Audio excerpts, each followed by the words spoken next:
오늘 누가복음 15장 11절부터 32절 말씀을 통하여서 아버지의 사랑이라는 제목으로 같이 함께 말씀을 나누기 원합니다. 사순절 다섯째 주일입니다. 이제 2주만 지나면 부활절이 이제 오게 되어집니다. 사순절 시작하면서 예수님이 걸어가셨던 그 길을 함께 같이 따라가자.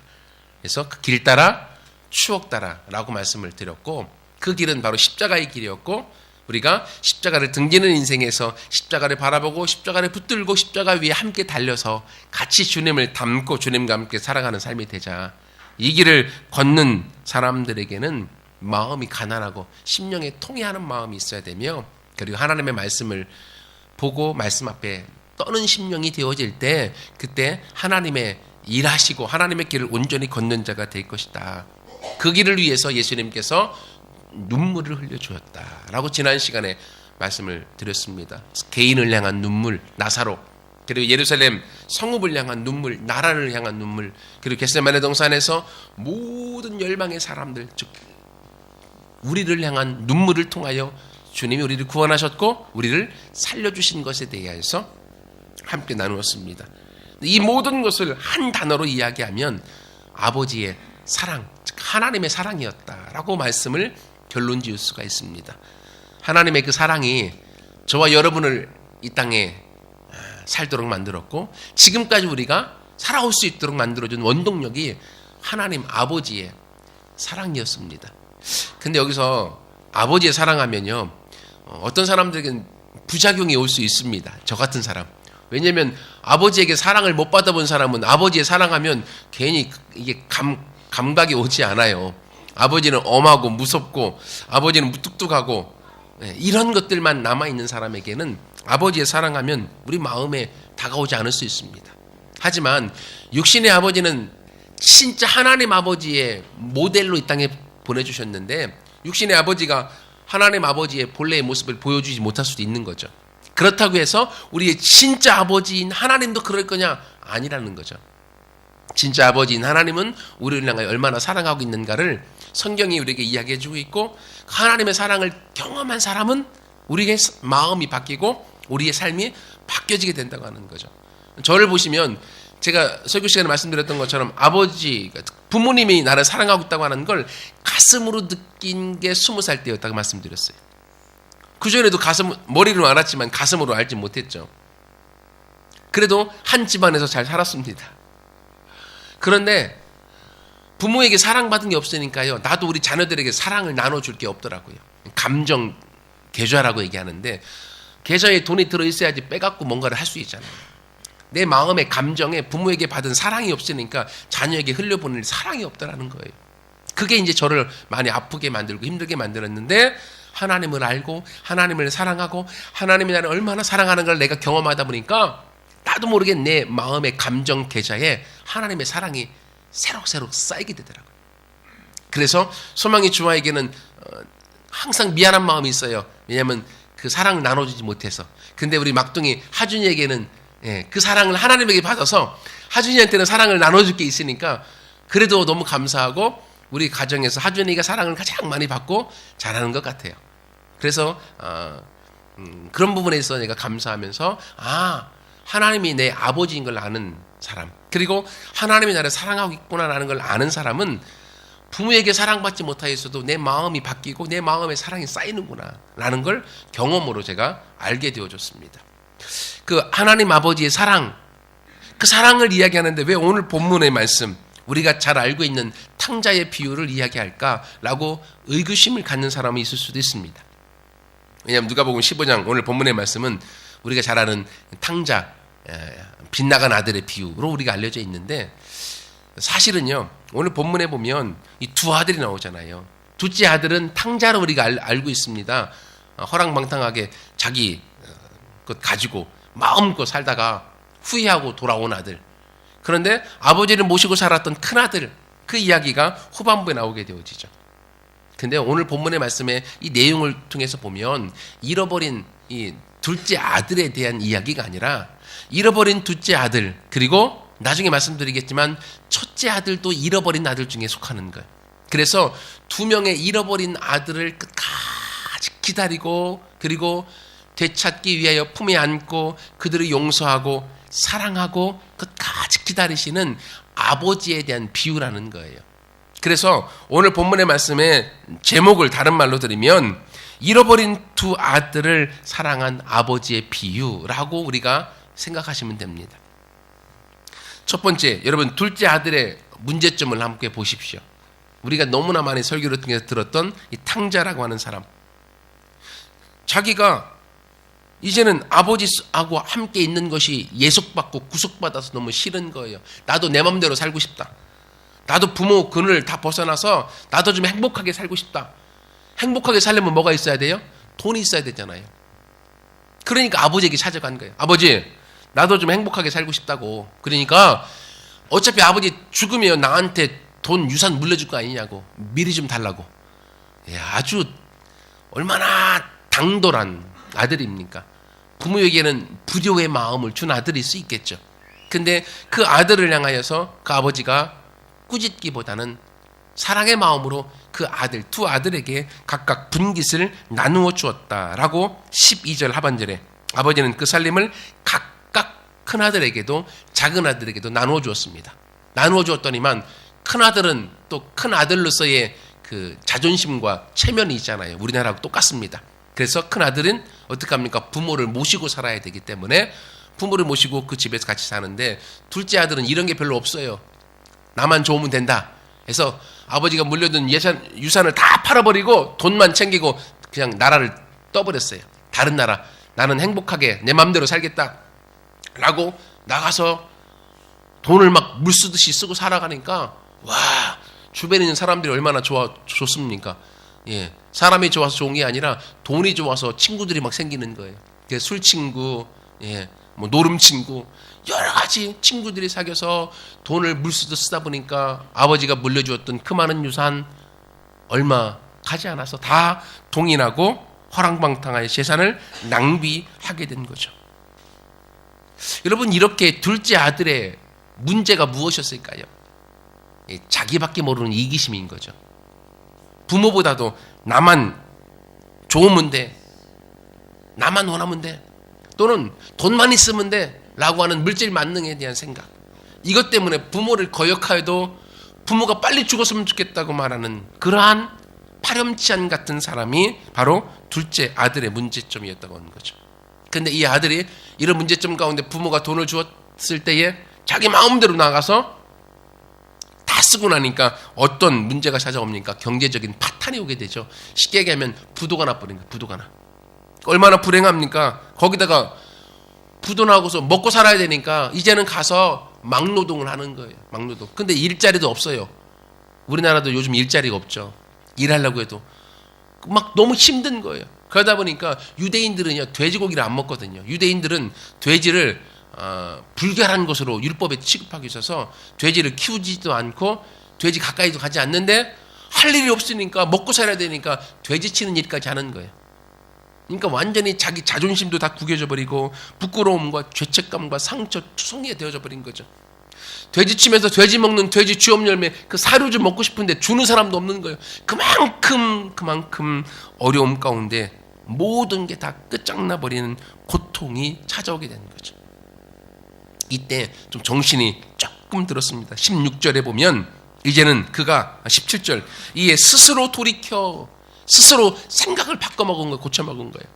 그러면서 우리 아버지 집에 가면 일꾼들 많은데 그들은 좀 먹고 사는 문제는 없었는데 잘 먹고 살았는데 나도 아버지한테 가서 아버지 이제는 아들로 취급하지 마시고 아버지의 품꾼으로 일꾼으로 나를 써주세요. 그러면 내가 이렇게 굶어 죽을 정도는 되지 않을 것 아닙니까? 라고 그가 깨닫고 돌이켜서 아버지 앞에 돌아가기로 마음 먹고 돌아오게 되는 거죠. 이걸 교회 용어로 얘기하면 회개한다고 하는 거죠. 내가 얼마나 잘못됐는가. 나밖에 몰랐습니다. 나만 잘 살면 되지. 나만 편하면 되지. 부모건 친구건 성도들이건 관계없이 내 뜻대로 살려고 했던 이 마음, 이것이 결국은 둘째 아들의 문제점이었고 그렇게 살아가는 결론은 어떻게 되느냐. 결국은 자기에게 경제적인 파탄과 육체적인 고통이 찾아올 뿐이라는 거죠. 이걸 미리 깨닫고 이제는 둘째 아들이 회개하고 하나님 앞에 눈물로 통회하고 아버지 앞에 돌아왔을 때에 아버지가 그를 맞아주는 아버지의 사랑이 오늘 보여주고 있는 거예요. 여러분, 이것처럼요, 우리도 어쩌면 지금까지 신앙생활하며 하나님을 섬기고 있지만 나도 모르게 이 둘째 아들 같은 심보가 문득문득 우리 가운데 찾아올 때가 있어요. 막 교회 일하고 또 섬기다가도 어떨 때는 그냥 좀 편하게 믿고 편하게 섬겼으면 좋겠는데 라고 하면서 다 포기하고 싶을 때도 찾아오고, 그리고 요즘 세상 돈 없으면 바보라고 돈을 쫓아갖고 돈 때문에 우리의 마음이 또 하나님보다 돈을 또 우선시 여기는 경우도 생기는 그런 것들을 경험하게 되어집니다. 그런 모습들이 이 둘째 아들이 갖고 있었던 그 심보의 세상적인 마음이었던 거죠. 그러나 우리가 하나님 앞에 나와서 하나님 앞에 회개하고 내가 무엇을 잘못했고 하나님이 얼마나 나에게 좋으신 분인가를 내가 깨닫게 되어질 때, 그때 거기서부터 우리는 불행 끝 행복 시작을 경험하게 되어지는 거예요. 그래서 그 둘째 아들이 이제는 자기가 굶어 죽을 것 같아서 아버지 앞에 돌아왔더니만 20절부터 보세요. 20절에 보면 아버지가 얼마나 둘째 아들을 사랑하고 있는지. 이에 일어나 아버지께로 돌아가니라. 아직도 거리가 먼데 아버지가 그를 보고, 거리가 멀리 이제는 자기 집으로 그 둘째 아들이 돌아오고 있어요. 근데 이제 동구박 마을의 어귀에 딱 들어서는데 아버지는 집에서 그 아들을 보고 있는 거예요. 무슨 말입니까? 내 집 나간 아들, 가출한 아들 언제 돌아올까? 언제 돌아올까? 계속 그 아들을 기다리고 있었다고 하는 거죠. 그 아들이 올 때까지 계속 기다리고 있는 그 기다림의 마음이 아버지의 사랑이고, 그것이 바로 하나님의 사랑을 우리 가운데 보여주고 있는 거예요. 하나님이 우리를 향하여 계속 기다리면서 언제 하나님의 품으로 돌아올까? 언제 하나님의 사랑으로 돌아올까? 언제 하나님의 함께 하시는 그 평안의 자리로 돌아올까? 하나님은 지금도 우리를 기다리고 있다고 하는 거예요. 그뿐만이 아니라 이제는 그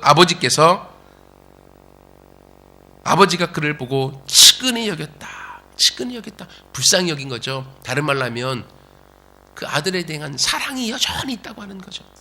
여러분, 어쩌면 아버지도 인간적인 마음에서는요, 괘씸하고 그 아들을 향한 불쌍히 여기는 마음보다는요, 독한 마음을 품을 수 있어요. 아버지 빨리 죽으라고, 유산 달라고, 그리고 유산 뺏어갖고 자기 마음대로 살겠다고 집 나간 아들이잖아요.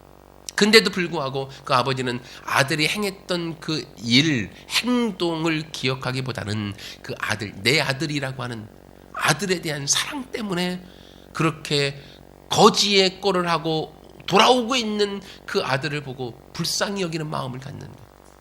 여러분, 우리가 지치고 힘들고 낙심되고 좌절될 때 어쩌면 하나님으로부터 멀리 떨어져 있다고 하는 것 때문에 다시금 하나님 앞에로 돌아가는 것이 우리 마음에 선뜻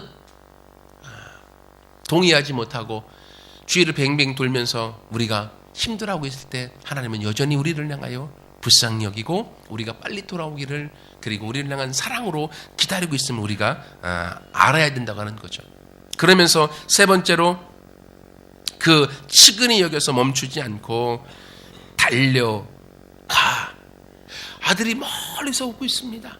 아들은 그 아버지를 아직 못 본 것 같아요. 아버지는 봤어요. 그 아버지가 그 아들을 향하여 달려갔다고 하는 거예요. 신발을 신었을까요? 제 생각에는 안 신었을 것 같아요. 맨발로 아들을 본 그 기쁨, 너무 불쌍히 여기면서 너무 기뻐서 아들을 향하여 아버지가 먼저 달려가 친히 그 아들을 맞이했다고 하는 거예요.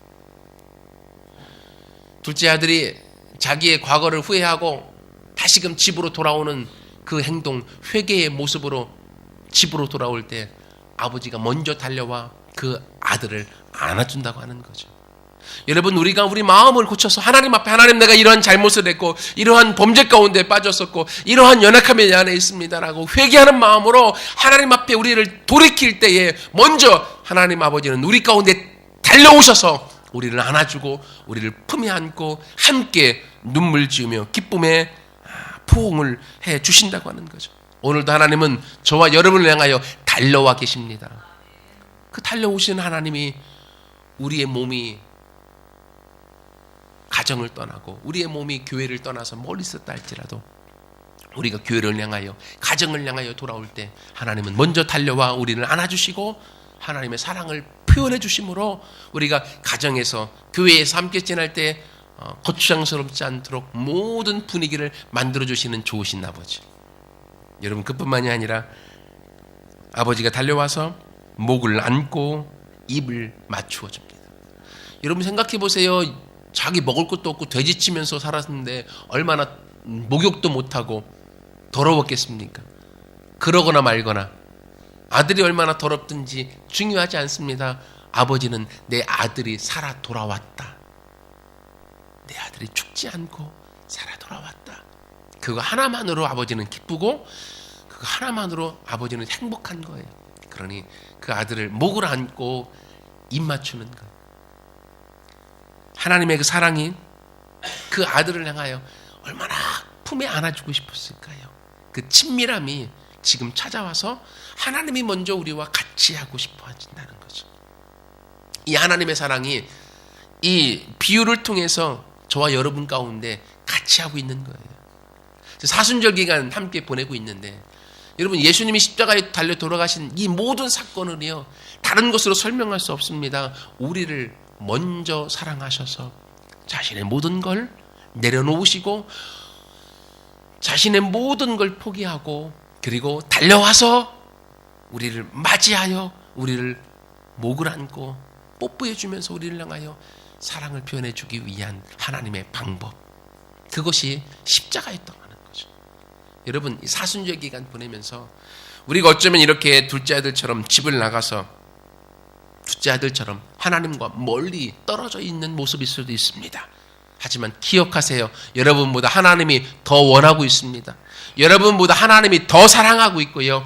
여러분이 돌아오기로 마음을 결단하는 순간 하나님은 먼저 여러분을 찾아가서 여러분에게 달려가서 여러분을 목을 안고 키스해주는 그 친밀함의 아버지의 사랑이 여러분에게 있음을 함께 기억하고 하나님 앞에 달려가는 사순절 되어지기를 축원합니다. 이제는 첫째 아들 보세요. 첫째 아들. 이렇게 하고 나니까 아버지가 너무 좋아서 잔치를 벌이고 내 죽었던 아들이 살아왔다. 내 죽었던 아들이 살아왔다. 동네 사람 다 불러다 놓고 잔치를 벌였습니다. 그날도 큰아들은 어김없이 자기 할 일, 집안일을 위해서 농사를 짓고 이제는 다 밭일을 마치고 돌아옵니다.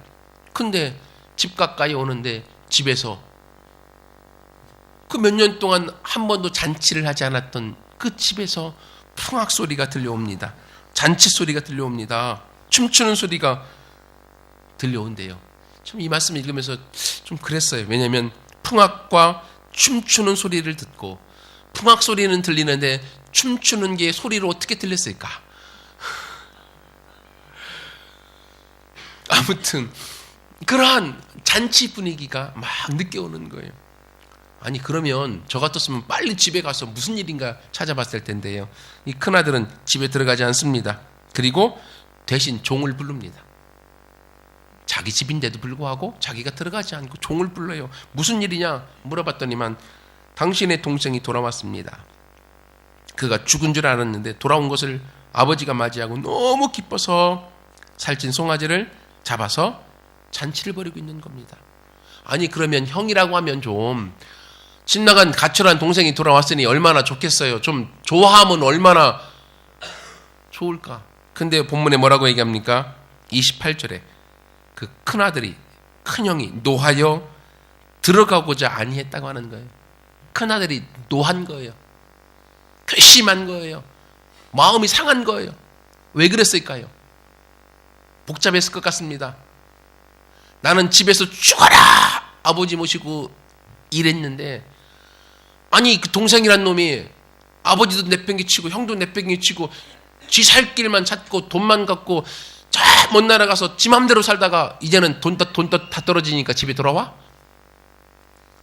지금까지 자기가 행했던 모든 집에서 일하고 부모님을 섬기고 했었던 그 모든 게 후회로 돌아왔을 수 있겠죠. 어쩌면 동생이 그렇게 집 나가서 집안일을 같이 하지 못하고 혼자 한 것에 대한 그러한 원망일 수도 있을 것 같아요. 또는 아니 내가 아버지를 그렇게 섬겼음에도 불구하고 본문에 나오는 것처럼 나를 향하여서도 잔치를 한 번도 해주시지 않으셨던 아버지가 집 나갔다가 거지로 돌아온 아들을 향하여서는 잔치를 베풀어줘. 도대체 아버지가 누구를 사랑하는 거야? 아니 아버지 연세 드셔갖고 좀 밥 한 그릇도 또 따뜻하게 먹으려고 하면 옆에 있는 나를 더 챙겨야지. 한국 사람 말로요. 어떻게 집 나갔다 온 아들을 더 챙겨. 이런 원망의 마음이 이 큰아들에게 있는 거예요. 근데 여러분 이 큰아들의 모습을 보면 이 첫째 아들의 모습과 같이 동일한 이기심이 있는 걸 보게 되어집니다. 자기 중심적인 거죠. 내가 아버지 앞에 이렇게 섬겼고 아버지를 이렇게 함께 했는데 아버지가 나를 향해 잔치를 베푼 적은 없는데 집 나간 동생을 향하여서는 잔치를 베풀어? 자기 중심적인 마음에서 원망의 마음이 생기고 원한의 마음이 있는 거죠. 그리고 이 큰아들은 그래도 좀 순한 아들이었던 것 같아요. 아버지를 어떻게 버리지 못하는, 그래서 아버지를 모시고 살되 자기 일에 만족하지 않고 자기 마음에 불평과 원한과 원망만 쌓여 있는 아들. 집에 아버지와 함께 살면서도 불구하고 그 집이 편하지 않았던 아들, 집이 보이지 않는 귀양살이처럼 여겨졌던 아들, 그게 이 큰아들의 모습이라고 하는 거죠. 첫째 아들은 아예 몸을 집에서 떠나서 지 마음대로 살았으나 큰아들은 몸은 떠나지 못하고 아버지와 함께 집에 묶여 있는데 그 마음은 어디론가 떠나버려서 마음이 떠나 있는 아들, 그게 큰아들이라는 모습이라는 거죠. 첫째 아들은 몸이 떠나서 집을 나간 아들이요, 둘째 아들은 마음이 떠나서 집을 나간 아들. 두 아들 다 집 나간 아들이라는 거예요. 이 큰아들, 이렇게 집 나가서 원망하면서 원한 가운데 있는 이 아들을 향하여서 아버지가 어떻게 합니까? 아버지가 본문에 보세요. 본문에 보면 28절 하반절에 아버지가 다시금 그 큰아들을 향하여 나와서 권합니다. 큰아들을 향하여서도 아버지가 나와서, 아버지가 먼저 나와서 큰아들을 권하고 큰아들을 안아주고 큰아들을 품에 안는 걸 봅니다. 몸이 나간 아들이 돌아왔을 때도 안아줄 뿐만이 아니라, 먼저 찾아갔을 뿐만이 아니라 마음이 나가 있는 큰아들을 향하여서도 아버지가 먼저 나와서 그 아들을 권하여서 함께 즐거워하기를 요청하는 것을 보게 되어집니다. 여러분, 이것처럼요, 큰아들에 향해서도 하나님은 동일하게 사랑하고 있어요. 근데 여러분, 본문 안에서 이 큰아들과 둘째 아들이 누구를 뜻하는가 하면요, 15장 1절과 2절을 보면 우리가 알 수 있습니다. 1절에 보세요. 모든 세리와 죄인들이 말씀을 들으러 가까이 나오니, 2절, 바리새인과 서기관들이 수군거려 이르되 이 사람이 죄인을 영접하고 음식을 같이 먹는다 하더라. 이런 상황에 예수님이 이 비유를 하시는 거예요. 즉, 집 나간 둘째 아들은 누굽니까? 지 마음대로 살았던 모든 세리와 죄인들을 뜻합니다. 첫째 아들은 누굽니까? 집에서 부모로 섬기고 있으나 마음 편하지 못하고 집안에 귀양살이로 있는 바리새인과 서기관들. 즉, 요즘으로 이야기하면 교회는 잘 다닙니다. 예배도 잘 드립니다. 헌금도 다 합니다. 하지만 신앙생활이 하나님과의 만남의 기쁨과 감격과 감사 때문에 하는 것이 아니라 종교의 틀과 형식은 있는데 내 마음에 하나님 앞에 온전한 예배가 없는 성도의 모습이 바로 큰아들의 모습이라고 하는 거죠. 여러분, 그럼에도 불구하고 하나님은 그 큰아들을 향하여서도 먼저 찾아오셨다고 하는 거예요. 마음에 원망이 쌓여 있음에도 불구하고 그 아버지가 먼저 와서 아들을 권하여 함께 잔치의 자리로 초대하고 있는 큰 아들을 향하여 기다리고 큰 아들을 여전히 사랑하고 있는 하나님 아버지의 모습. 우리가 하나님 섬기면서도 어쩌면 우리가 이 큰 아들의 모습일 때가 참 많습니다. 하나님 때문에 기뻐하고 하나님 때문에 감사하기보다는 신앙생활하면서 종교의 모습은 다행함에도 불구하고 내 마음에 감사와 기쁨이 없을 때, 그것이 바로 이 큰아들의 모습이라고 하는 거죠. 여러분, 그럼에도 불구하고 하나님은 이 아들들을 향하여서 동일하여 사랑 가운데 주시는데 동일한 사랑이 두 가지가 있습니다. 첫 번째는 지금까지 말씀드렸던 것처럼 먼저 달려오셨다고 하는 거예요. 아버지가 먼저 달려와서 그들을 안아주었다고 하는 거예요.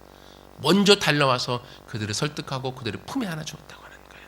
여러분, 우리가 하나님을 사랑한 것이 아니라 하나님이 먼저 저와 여러분을 사랑하신 줄 믿습니다.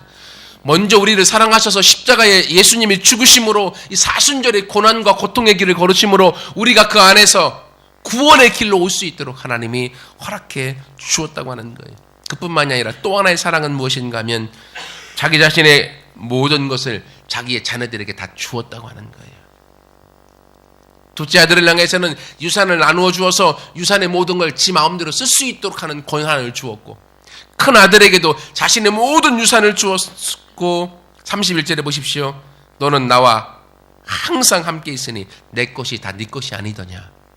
아버지의 모든 것이 아들의 것으로 다 주어서 하나님의 모든 것을 이 땅에서 자녀가 그 권한을 가지고 살 수 있는 길들을 열어주셨던 이 축복, 이 사순절 고난의 길 함께 걸으면서 기억하십시오. 하나님의 그 사랑이, 이 큰아들과 둘째 아들을 향한 사랑이 바로 저와 여러분을 향한 하나님의 사랑인 것을 기억하고, 이제는 그 사랑 가운데 하나님 얼마나 나를 기다리셨고 하나님이 얼마나 나를 향하여서 사랑의 눈으로 여전히 같이 하고 있고, 하나님이 먼저 달려와 자신의 모든 걸 저와 여러분에게 주기 원하시는 그 마음을 깨닫고, 내가 가끔은 둘째 아들 같은 모습이고 가끔은 첫째 아들 같은 모습이 내 마음에 드러난다 할지라도 이제는 사순절 기간 내가 하나님의 사랑 안에서 하나님을 바라보고, 그리고 하나님의 사랑에 만끽하면서 이제는 그 사랑을 다른 사람들에게 나누어 주는 장본인이 주님 내가 되기 원합니다.